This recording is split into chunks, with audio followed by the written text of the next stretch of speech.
السلام عليكم خوتي، ان نوفال فيديو. دونك خوتي كوم بار هازار خوتي تحت هاد لا فيديو راني حاب نهضر عليها. دونك شوفوها وقولوا لي بالاخبار.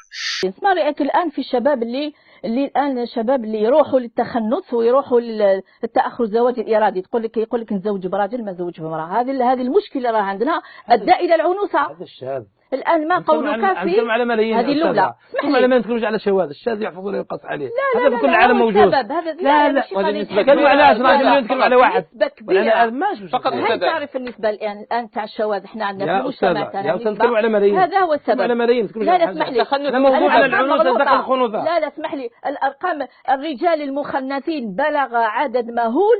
دونك خوتي كيما راكم تشوفوا راهي تقول لك باللي سبب تاع العوانس في الجزائر هذه الظاهره هذه، تقول لك باللي هما الشباب الجزائري. هذا سبب تأخر في الزواج يعني والعيب الكبير خوتي كي سقساها شحال هذاك اخينا هذاك كي سقساها شحال من العدد تاع المخنثين، واش تقول له تبع مليح.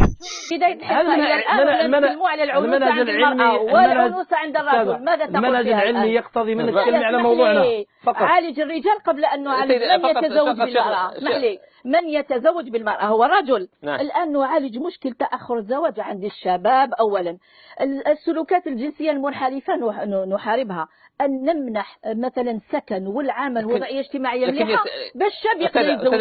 أستاذة فاتي فقط رانا في 2015 وين أصبح شوارعنا العاصمية في الليل كلها نساء رجال متخفين تحت العباءات وتحت الشعور وتحت المافيات إلى آخره. هذا كلام خطير يا أستاذة. هذا كلام خطير أنك تقولي أنه نسبة العنوسة لأن الشباب نسبة كبيرة منهم تخنثوا. الجانب العلمي لا مش الجانب العلمي. احنا عندنا الجانب العلمي بحث نتكلموا عنه. نتكلموا على كل شيء. نتكلموا عن الخنوثة الآن. خلاص خلي الموضوع نتكلموا عن التخنث. رجال مخنثين. نتكلموا عن التخنث. رجال مخنثين يا أستاذ أدبا نتكلموا عن الموضوع اللي مقتضين عنه. لا هذا هو.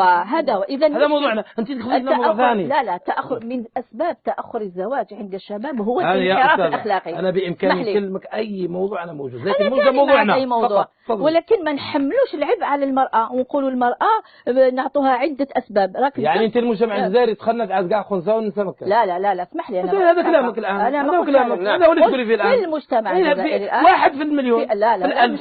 في 20,000 واحد. يا أستاذ تقول أنا غلط. لازم نديروا دراسة. لا لازم نديروا دراسة. هو يكون دراسة زين. أعطينا الدراسة موجودة. كون دراسة. الآن عندك 10 شباب. كبحث كلمي عندك 10 شباب 4 مخنثين يا أستاذة. كلمي هذا مشكل.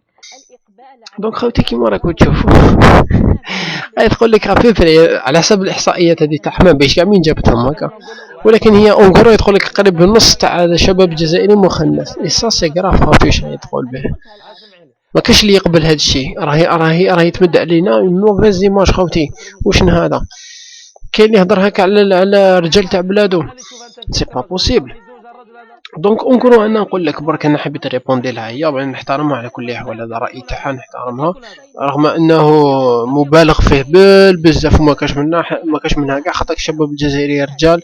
مي كاينه حاجه حبيت ريبوندي لها برك في حاجه، هو انه السبب الرئيسي كما على بالكم نتوما اصلا كامل على بالنا بلي كاين 11 مليون عنس في الجزائر. هذا السبب الرئيسي. وشنو هو انا عندي؟ هو اننا المشكل تاعنا هو ما كاش محسوب كاع الناس ما عندهمش سكن هكذا. والمشكل الكبير ثاني خاصه هو مشكل البطاله. دوك نتا يرحم بابك ما عندكش خدمه ما عندكش سكن ما يقبلوش بك خوتي. ما ولا خوتي وصلنا وين عصر وين يشوفوا الراجل يطيوه على الجيب. هذه حقيقه خوتي. هذا هو المشكل. هذا مشكل. دونك باش تقولي باللي الشباب الجزائري هو السبب، لا نحبسك. مي السبب الرئيسي ربما هي نقول ربما هي البطاله، وربما نقدر ماشي غير البطاله باسكو البطاله الزواج كلشي يسهلوه خوتي. الحلال كلش سهل. تسمع المشكل تاعنا ماشي في الدرجه الاولى البطاله ولا السكن، ولكن المشكل ديالنا هو في الفكر خوتي. هنا ما كاش. دوكا حنا ولينا مشكل نطيو الراجل على واش عنده في الجيب. هذا ما كان. حنا المشكل حنايا المجتمع تاعنا النظره تاع هذا الزواج خامجه شويه خوتي. باسكو علاش نتبعوا توجور الماده، نتبعوا توجور واش عنده السيد هذاك واش ما عندوش واش كدايا واش. هذا هو المشكل الرئيسي خوتي. هذا ما كان.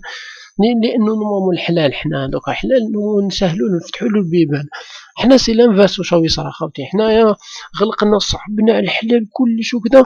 الشاب الجزائري ولا الشباب الجزائري نقولوا الشباب الجزائري كيشوف الحلال مزير وكذا واش يبقى له يرحم بابا سيتادير خلاص خلاص ما يحبش يتزوج، يقول لك راسي وخلاص نقعد وحدي وخلاص. هذا هو السبب الرئيسي.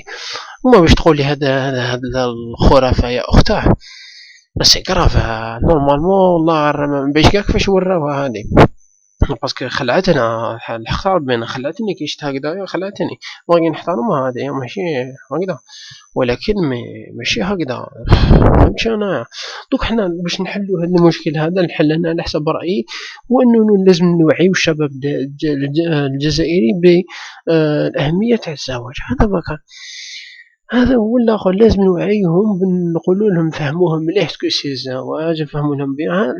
هذا واش كاين ها هو الحل تاعنا حنا توعيه برك ماشي حاجه شغل تاع السكن. ها تعطي له سكن هاك السكن، تعطي له خدمه هاك خدمه، ومن بعد يولي يشرطوا حوايج واحد اخرين يشرطوا لك فيلات يشرطوا لك هكذا. تما ماشي هذا هو الحل. الحل تاعنا هو اننا نوعيو الشباب. هذا ما كان توعيه تاع الشباب بالاهميه تاع الزواج هكذا. دونك واش تحب نقول لك ان شاء الله احنا ما نتمناو الخير غير نتمناو غير الخير خوتي لبلادنا هكذا. دونك ان شاء الله هذا المخلوق هذه شويه تتكاكا شويه مع روحها ان شاء الله. ما بايش فاش الله العلي العظيم غير كي شفت هذا الفيديو غير قاستني بزاف. ماشي هكذا يهضروا على الشباب الجزائري، ماشي هكا يهضروا على لي جون تاعنا مساكن. لا على كل حال ربي يهديك ان شاء الله.